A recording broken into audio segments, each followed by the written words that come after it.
Hello and welcome to this episode of T-Tech. Today we're going to be taking a look at the Nessus network security tool.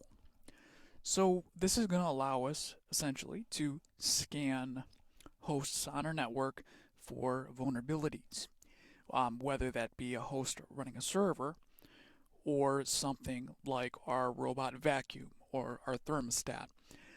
Any device that has internet connectivity, we can use this tool to scan them for vulnerabilities and patch them. So I have a very simple lab to demonstrate this. I just have an Ethernet switch down here, and then we have three nodes on our network here.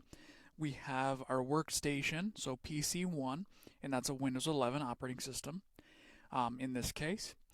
And we have a web server, and that's Linux. And then we actually have our machine that's going to run the Nessus scanner itself. And I'm using Windows 11 in this case. You can use Mac to run this. You can use Linux. You can even utilize a Raspberry Pi with Linux to run a lower powered scanner in your network as well. But there is many ways to run this. Now, all of these machines, if you want to follow along at home, just get an Ethernet switch. It can be any 5-port one or whatever you may have laying around. And you just want to plug them in there, and then you want to configure them all on the 192.168.1.0/24 network. Alright, if you want to be identical to this. Now, if you don't have 3 extra computers and a switch, I mean, you may just have a Wi-Fi router right now. You can use virtualization to do this as well, and there's many ways to do that. But that is our basic lab, and what I'm going to do is we're going to go on to our Nessus scanner, and we're going to install that. Right now, once I start scanning these machines, we won't have external internet connectivity. But be aware, though, you do need the connectivity to use the installer and everything and get Nessus on your machine. Now, though, you can also just use this on your Wi-Fi router you have now, but when you're first learning tools like this, it's sometimes a good practice to use them in a controlled lab network. You don't have to, but that's what I would recommend. So, without further ado, we're going to go on to the Nessus scanner machine and turn it into that scanner. So, I will see you in a second.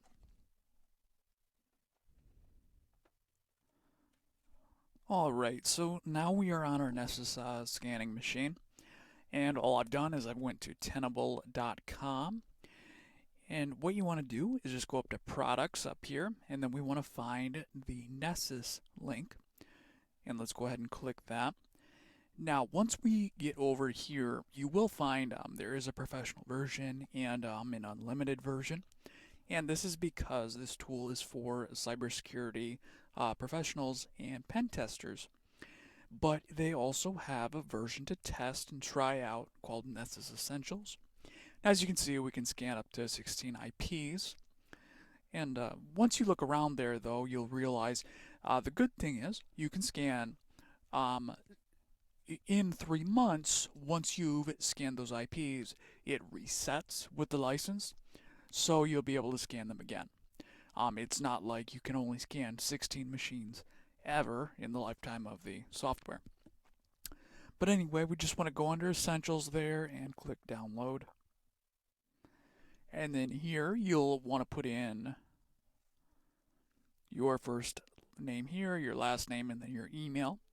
And you can subscribe to their newsletter, but you don't have to. And so I'm going to go ahead and pause the video, and we'll put that information in. But you do need to put in a valid email, because that's where they send the activation code. Alright, and then when you're installing this software, you have to put the code in. So I'll see you in a second. Alright, so after you go ahead and put that information in, you are going to receive an email with the activation code, and it will have a link to go ahead and download that. But just for privacy, I didn't want to show my email, so we're going to, on the website, instead, we're going to go to the downloads link. and this is helpful if you're reinstalling or anything like that. From here, we're going to select Nessus out of the options, and then you have your choice of what installer you want to download. And there's actually, a lot of them. You have them for Windows, Debian Linux, the Raspberry Pi, as we were saying. There is many of them to choose from. Now, in my case, for the Windows machine, I'm going to choose this one, the Nessus X64 MSI package. So we're just going to go ahead and you may want to read through that. I'm just going to agree to it for the purposes of this demonstration. And go ahead and let that download the installer. So once that's done, do make sure you have the activation code handy, because we're going to start to install it and we're going to need that code. So I'll see you in a second.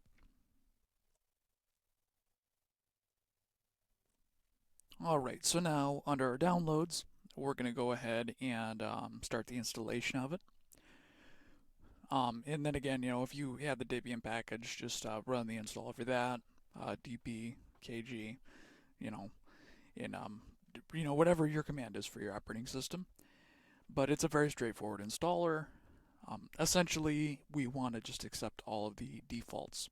So we're just going to say next. We need to accept the license terms. Now, unless you have a reason, don't change the install location. Just leave it as is.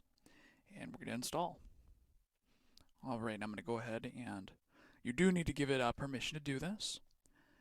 So if you're on Linux, do make sure you're running this as sudo and you have root privileges. But we're just going to go ahead and let this install. Alright, so this is what you want to see, that it installed correctly and everything. So we're going to go ahead and finish this.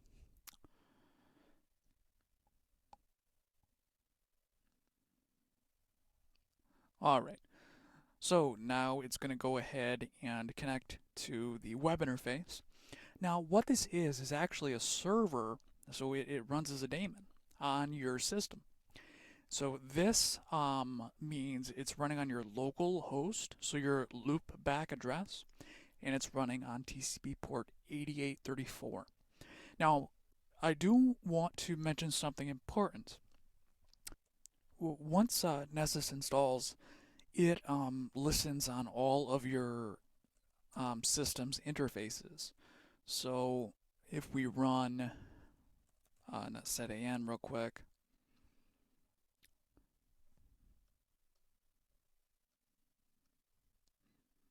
if I can show you here, all the 0000 means every IP address on your system.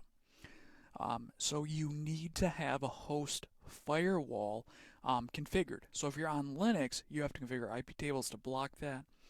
Same thing on Mac, you have to configure the PF firewall to block it. But you want to make sure of that because you don't want people connecting to this that aren't authorized. So with that though out of the way, make sure you have a firewall installed. Or if you want to connect to it and you don't know why, that's something to check. This is normal, is a self-signed certificate, so we're just going to say continue to this. Here we want to select Nessus Essentials. If you did subscribe to their service, go ahead and select the one you have. And again, you want to put in that information. You can put it in here if you just ended up downloading it first. Again, though, I already did all that, but if you forgot to do it, here's a good place to do it. So we're going to go ahead and skip that. And if you have the need, you can register offline. But again, I'm going to pause the recording here and put in my code.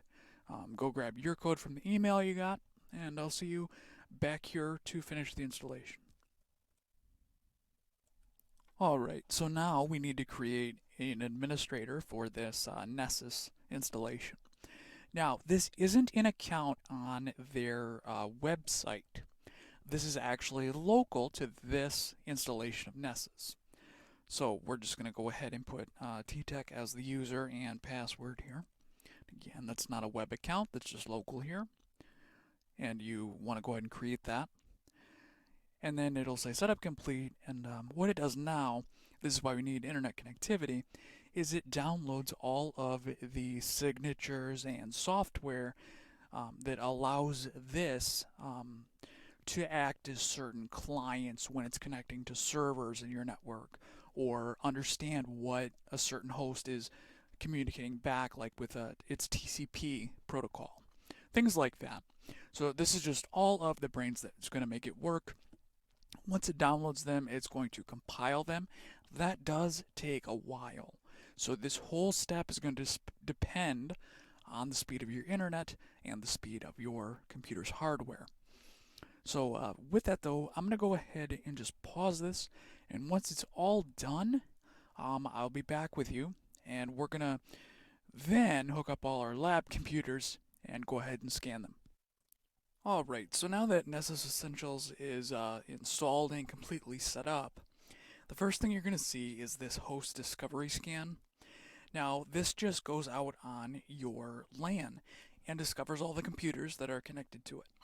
Now, these will not take away from the 16 that you can do more in-depth scans on, but as an example, if you only had a Wi-Fi router right now and that's all you have to use for this, you could type something like 192.168.10/24 if that was your LAN subnet on your router, or like 20/24 for example, or whatever your subnet happens to be. So once you do that though, you'll get a list of whatever it finds, and then you can substitute the IP address, the IP addresses I use in my scans for devices on your network you may want to scan. So I am not going to use this in this example because we have our lab network we're going to use. So I'm going to go quick hook everything up for that, and I'll see you in a second.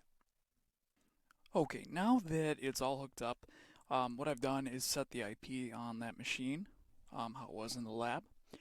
Now we should be able to ping the web server. So 102 is what that was. And we are getting echo replies back. So I'm not actually going to even tell you what the web server software is on this server I set up. So we're just going to go ahead and scan it. So you want to go ahead and click New Scan here.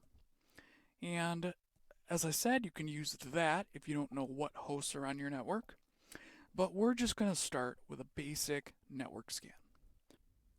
Okay, again, if you get the API's disabled message, just log out and log back into Nessus, and that should resolve the issue.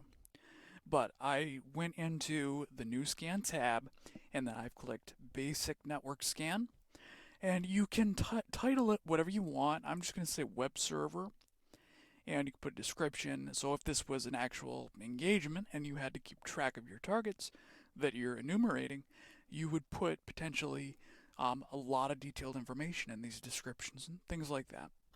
You can also put them in different folders if you wish. But all we're going to actually do is scan one IP address. You can scan an entire subnet, maybe if it was a DMZ segment and you wanted to scan all the web servers on the segment, you could put a subnet here. But you have many options with this software. So after that, you can just go ahead and save.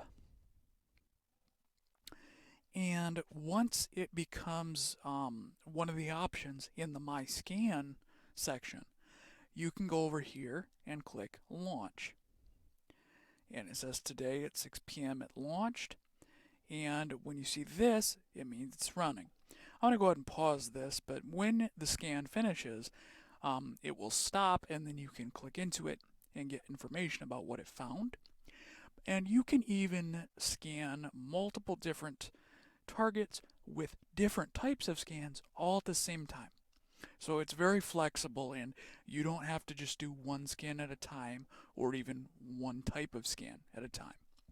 So I will see when this finishes.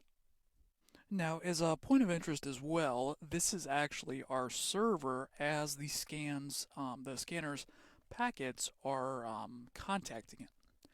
And this is how tools like this tie in with defensive systems like IDS and IPS systems, because they would be able to alert you to this activity. Because these tools are also used black hat wise where you can have enumeration before an attack. And in that case, that isn't a good reason to use this tool. That's actually an unethical reason.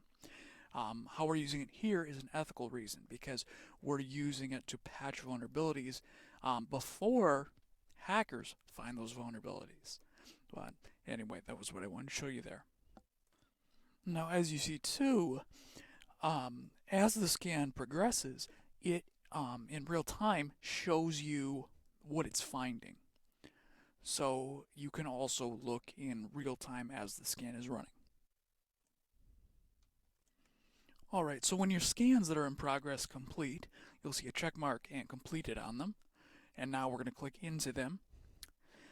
And these tabs over here give you quick access to the vulnerabilities it found and potentially very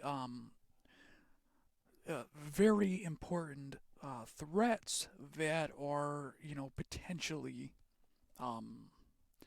potentially not very good things you want to have on your hosts and everything in your network. Pretty dangerous vulnerabilities. But there is, we're fine with our threat level here. There's no horrible threats on this. So if we go to the vulnerabilities tab, then again, there's your host tab. If you were scanning an entire subnet, you would see each individual host's IP address here and a summary of what it's found. And the legend here, some of these will be critical depending on what it is, but they're just color coded, and then it shows you the percentage of the scan results that it makes up. So with vulnerabilities, these are actually all informational. So really, it's not even something we would patch because this isn't a way we can get into the server. It's information about the server. And every server out there or host on a network is going to give some types of information, and it's just how the network stacks protocols operate. You can't get around a lot of these things. But there are ways to configure them even more secure than this. As you can see though, now you know we're running the Apache web server on it. That's what I configured on here. And it just tells us how we can find the version from there. It's on port 80, and it found that information. So Nessus acted like an HTTP client automatically for us to gather that information. But on the server admin side, you can disable the web server banner. So you might not show that it's an Apache server. That's a way to protect against this. The rest of these, of course, you can see the MAC address because we're on the same LAN in this case. But if we had a router and we were breaking up the subnets and this was on its own segment, this server, we may not be able to see its MAC address, only the router's MAC address. So that's something there as well to keep in mind. And we can also see it found the operating system in use.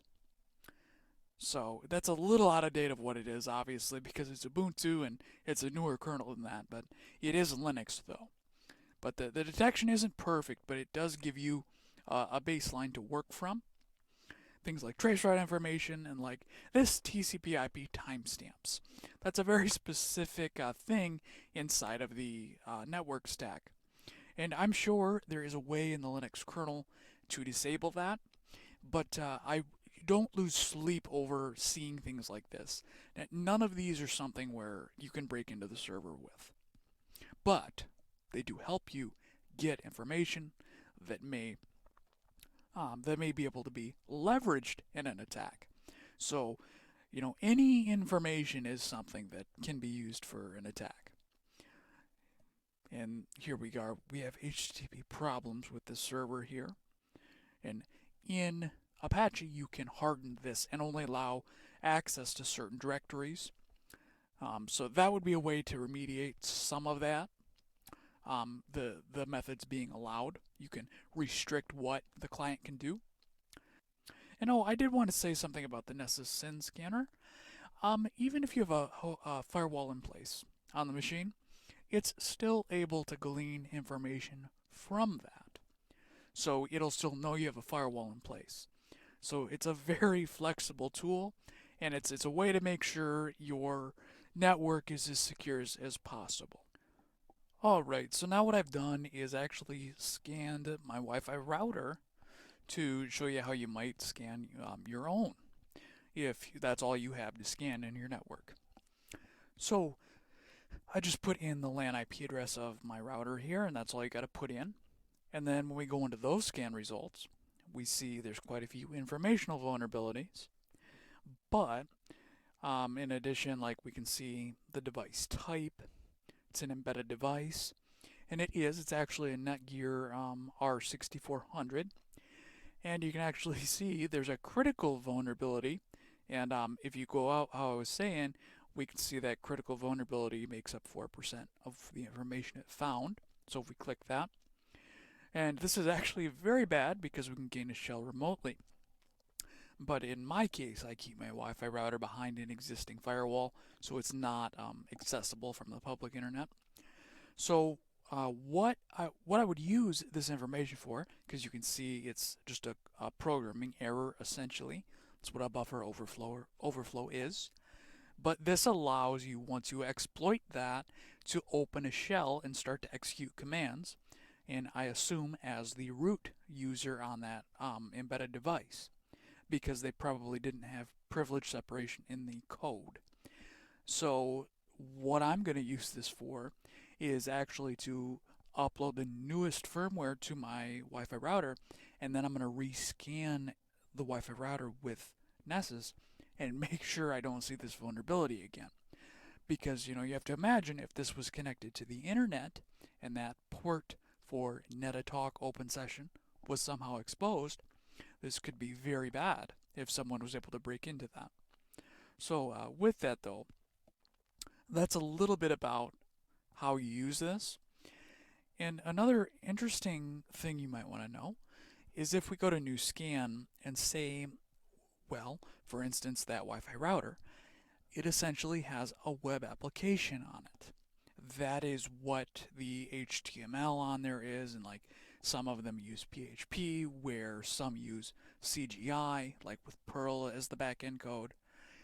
But even with something like any type of firewall that has an interface like pfSense or Palo Alto firewalls, anything, if you do a web application test, you can look for things like, if we just click this real quick, I don't have time to run it for the purposes of the video, but you'd put your target in and all of that and run the scan, and then you could find out if there was pages or code in that web application. This could even be something like a storefront online as well.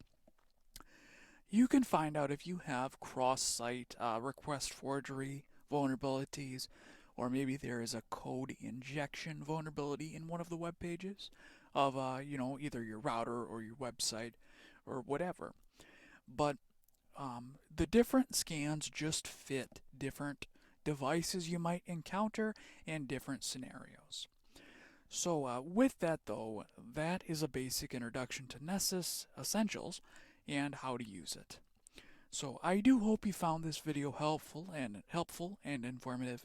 And as always, it's Tyler with T-Tech. Thank you for viewing, and have a very nice day.